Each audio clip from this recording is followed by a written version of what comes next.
Hello everyone, welcome back to our channel. तो आज की इस वीडियो में हम लोग पढ़ने वाले हैं सेल थ्योरी के बारे में, यानी कि कोशिका सिद्धांत के बारे में। प्रीवियस वीडियो में हम लोगों ने सेल डिस्कवरी यानी कोशिका की खोज के बारे में पढ़ा था, जिसमें हमने देखा था कि जो रॉबर्ट हुक थे, यानी कि जो साइंटिस्ट थे रॉबर्ट हुक, उन्होंने अपना एक प्रयोग किया था जिसमें उन्होंने पेड़ की छाल बार्क ऑफ द ट्री से उन्हें जो कॉर्क मिला था उसे जब उन्होंने सेक्शन कटिंग करके खुद से बनाए हुए सूक्ष्मदर्शी यानी माइक्रोस्कोप में उसे एनालाइज किया, उसके नीचे रख करके उन्होंने देखा तो उसमें उन्हें हेक्सागोनल स्ट्रक्चर देखने को मिली थी, जो कि बिल्कुल कैसी थी, हनीकॉम्ब यानी कि मधुमक्खी के छत्ते जैसी दिख रही थी। उन्होंने उस चीज़ को क्या बोला था, कोशा या फिर कोशिका बोला था। और उस सारे रूम्स, क्योंकि वो छोटे छोटे रूम्स जैसे दिख रहे थे, तो इसी वजह से उन्होंने बोला कि ये क्या है, लिटिल रूम्स हैं। और इसी से हमें पता चला कि जो कोशिका वर्ड है उसका ओरिजिनेशन जो है वो एक सेंटेंस से हुआ है जिसका नाम क्या है, अ लिटिल रूम है। ओके, तो इन सब चीज़ों के बारे में हम लोगों ने प्रीवियस वीडियो में समझ लिया है। यानी कि सेल डिस्कवरी तो हमने पढ़ ली, यानी कि हमने ये देख लिया कि जो रॉबर्ट हुक थे उन्होंने जब सेल की उन्होंने डिस्कवरी की, तो जब उन्होंने सेल की डिस्कवरी की तो उन्होंने सिर्फ एक चीज़ बताई थी कि ये सेल जैसी कोई चीज़ होती है, यानी कि जितने भी प्लांट्स होते हैं, जितने भी एनिमल्स होते हैं, उनमें ये सेल जैसी कुछ चीज़ होती है। बट उन्होंने ये नहीं बताया कि इसका वर्क क्या होता है। तो अब सेल थ्योरी आई थी, ठीक है, तो सेल थ्योरी के बारे में समझ लेते हैं। तो आज का जो हमारा टॉपिक है वो है सेल थ्योरी।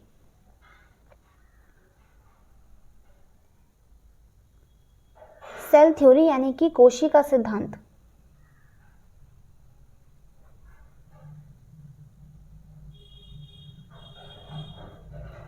ओके, आज का हमारा टॉपिक क्या है, सेल थ्योरी यानी कि कोशिका सिद्धांत।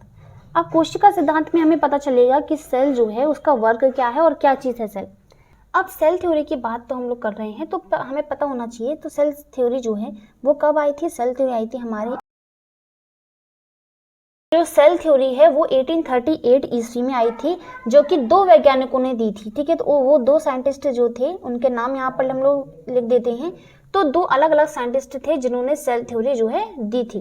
तो सबसे पहले जो साइंटिस्ट थे उनका नाम था एमजे स्लाइडेन। क्या था, एमजे स्लाइडेन। सबसे पहले जो साइंटिस्ट थे वो थे एमजे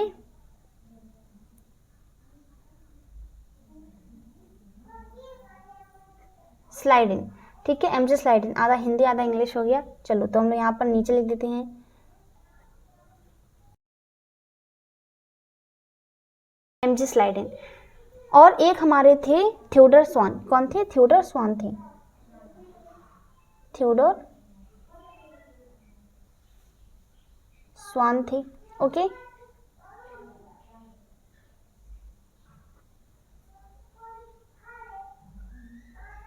तो ये दो साइंटिस्ट थे जिनके द्वारा क्या दी गई थी, सेल थ्योरी यानी कि कोशिका सिद्धांत दिया गया था। अब यहाँ पर क्योंकि एमजे स्लाइडेन और जो कि थियोडर स्वान थे, उन दोनों ने ही मिलकर जो है सेल थ्योरी तो दी थी, कोशिका सिद्धांत तो दिया था। तो इनके बारे में थोड़ा सा जान लेते हैं। जो एमजे स्लाइडेन थे वो थे एक वनस्पति शास्त्री। कौन थे, वनस्पति शास्त्री थे। और दोनों ही जो हैं वो कहाँ के निवासी थे, जर्मनी की, ठीक है, कहाँ के, जर्मनी के निवासी थे। तो जो हमारे एमजे स्लाइडेन थे ये कौन थे,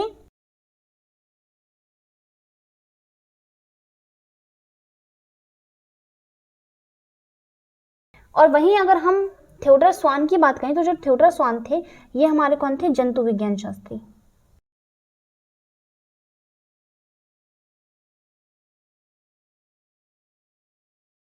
अभी तक मैंने क्या बताया कि जो सेल थ्योरी है, जो कोशिका सिद्धांत है, वो कब आया था, 1838 में बताया गया था। दो वैज्ञानिकों ने इसे मिलकर के दिया था, एक तो थी एमजे स्लाइडेन और दूसरे थे थियोडर स्वान।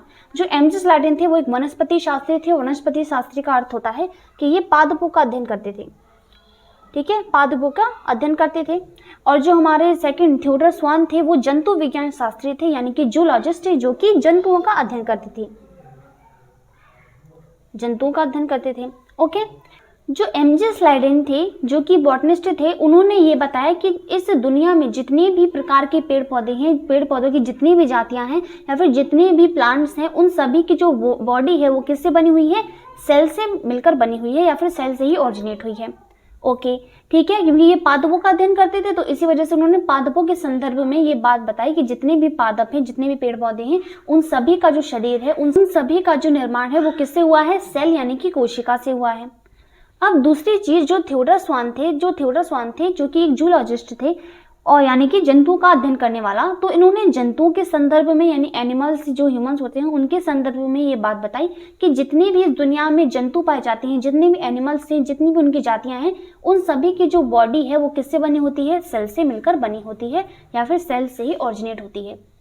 यानी कि कंप्लीटली अगर हम देखें, इन दोनों को कंबाइंड करके देखें तो दोनों ने एक ही चीज बताई है। लेकिन जो स्लाइडिन थे उन्होंने पादपों के संदर्भ में ये बात बताई और जो स्वान थे उन्होंने जंतुओं के संदर्भ में ये। तो अगर हम देखें, क्योंकि पादप और जो जंतु हैं वो दोनों ही एक ही चीज कहलाते हैं, दोनों ही जो है जीव कहलाते हैं यानी कि ऑर्गेनिज्म कहलाते हैं। जो पादप है और जो जंतु है वो दोनों ही किसकी कैटेगरी में आते हैं? जीव की कैटेगरी यानी कि ऑर्गेनिज्म ही कहलाते हैं, है ना। क्योंकि जीव जो होते हैं, जो सजीव होता है, तो हम लोगों ने ये देखा था कि जो लिविंग ऑर्गेनिजम्स होते हैं, जो सजीव होते हैं, उन्हीं हम दो कैटेगरी में डिवाइड कर देते हैं। एक तो हमारे होते हैं प्लांट्स यानी, और दूसरे एनिमल्स। पादपों और जंतु दोनों का जो शरीर है यानी कि कंप्लीटली हम बोल सकते हैं कि जो जीव होता है, जो ऑर्गेनिज्म होता है, वो किससे बना होता है? सेल से बना होता है। ठीक है, तो दोनों ने ही अलग अलग संदर्भ में बात बताई। इन्होंने बताया कि प्लांट्स की बॉडी और इन्होंने बताया कि एनिमल्स की जो बॉडी होती है वो सेल से बनी होती है। और अगर हम देखें तो दोनों को ही हम क्या बोलते हैं? जीव या फिर सजीव बोलते हैं, लिविंग ऑर्गेनिज्म बोलते हैं। तो हम कह सकते हैं कि जो सजीव की जो बॉडी है, सजीव का जो शरीर है, वो सेल से बना होता है। जो सेल थ्योरी थी उनमें स्लाइडन और स्वान दोनों ने ही एक ही चीज बताई थी, तो उसको अब हम लोग लिख लेते हैं। तो अब हम लोग देख लेते हैं कि जो कोशिका सिद्धांत है, जो सेल थ्योरी है, उसमें क्या क्या मुख्य बातें बताई गई थी। तो जो सेल थ्योरी थी उसमें कुछ मुख्य बातें बताई गई। पहली बात यहाँ पर बोली गई, पहली एक चीज यहाँ पर बोली गई कि प्रत्येक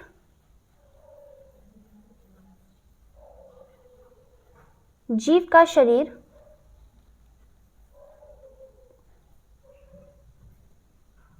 एक या अधिक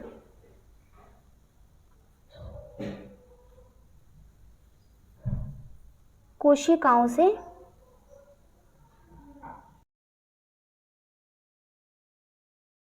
बना होता है।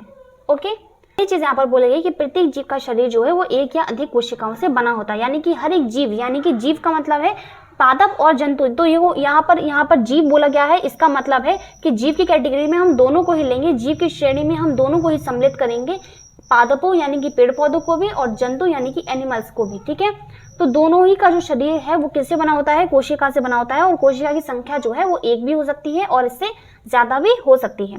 ठीक है, क्योंकि हम लोग यहाँ पर बोले हैं कि एक कोश के और दो बहुकोश के जीव जंतु होते हैं ना, तो इसीलिए यहाँ पर बोला गया है कि एक कोशिका से भी बना होता है और एक से ज्यादा कोशिकाएं भी मिल करके बनाती हैं। चलिए, दूसरी चीज यहाँ पर बोला गया है कि प्रत्येक जीव का निर्माण एक कोशिका से होता है।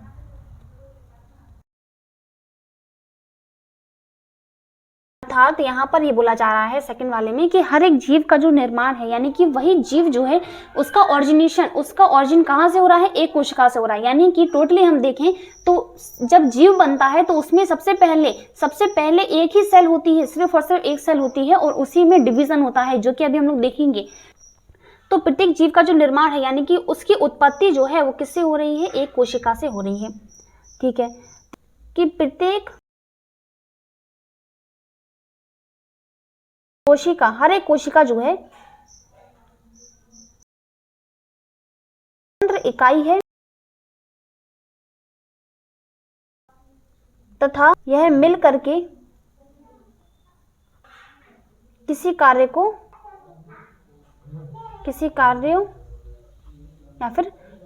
को संपन्न करती हैं। ठीक है, यानी कि प्रत्येक कोशिका जो है वो एक स्वतंत्र इकाई है, यानी कि अपने आप में पूर्ण है। और ये तो हमने जब पहला लेक्चर पढ़ा था तो उसमें भी मैंने ये बताई थी कि जो सेल होती है एक फंडामेंटल यूनिट है, यानी कि वो एक बेस का काम करती है जिसपे हम लाइफ को ऑरिजिनेट कर सकते हैं। इसका मतलब ये है कि जो सेल है वो खुद में भी तो एक कंप्लीट होगी, तभी तो वो एक लाइफ को ऑरिजिनेट करने में इतना बड़ा योगदान दे रही है ना। तो सेल ही वो जो सेल होती है वो स्वतंत्र होती है, यानी कि अपने आप में परिपूर्ण होती है। ठीक है, वो किसी के अधीन नहीं होती, पराधीन नहीं होती, वो स्वाधीन होती है। ठीक है, और वो क्या करती हैं? जो एक या फिर अधिक से अधिक कोशिकाएं होती हैं वो मिल करके या फिर कार्यों को संपन्न करती है। ओके, तो इसके बारे में समझेंगे। तो ये तो तीन बातें मुख्य बताई गई थी हमारे सेल थ्योरी में। इसके बाद वर्चो की बात करें अगर हम, इसके बाद एक वैज्ञानिक आए वर्चो। जो वर्चो थे इन्होंने एक बात बताई, उन्होंने कहा है कि प्रत्येक जो कोशिका होती है, जो नई कोशिका होती है, यानी कि जो यंग सेल्स होती हैं, यंग सेल्स, इनका जो ऑरिजिन है, इनका जो ऑरिजिनेशन है वो प्री एग्जिस्टिंग सेल से होता है, प्री एग्जिस्टिंग सेल से होता है। यानी कि जो नई कोशिका होती हैं या फिर जो नवीन कोशिका होती है वो किससे होता है, इसका जो निर्माण है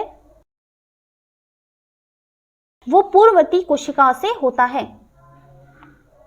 ठीक है, यानी कि वर्चो ने एक बात बताई, वर्चो एक साइंटिस्ट थी जिन्होंने ये बताया कि जो यंग सेल्स यानी कि हमारी बॉडी में जो नई कोशिका होगी उसका जो निर्माण होता है वो किससे बनी होती है, वो प्री एग्जिस्टिंग सेल यानी कि पूर्ववर्ती कोशिकाओं से होती है। यानी कि हमारी बॉडी में पहले से जो कोशिकाएं पाई गई हैं वही क्या करती हैं, नई कोशिकाएं बनाती हैं। तो इसके बारे में हम समझेंगे जब हम डिवीजन को पढ़ेंगे, सेल डिवीजन के बारे में समझेंगे, उसमें पढ़ेंगे। ठीक है, तो ये था हमारा सेल थ्योरी।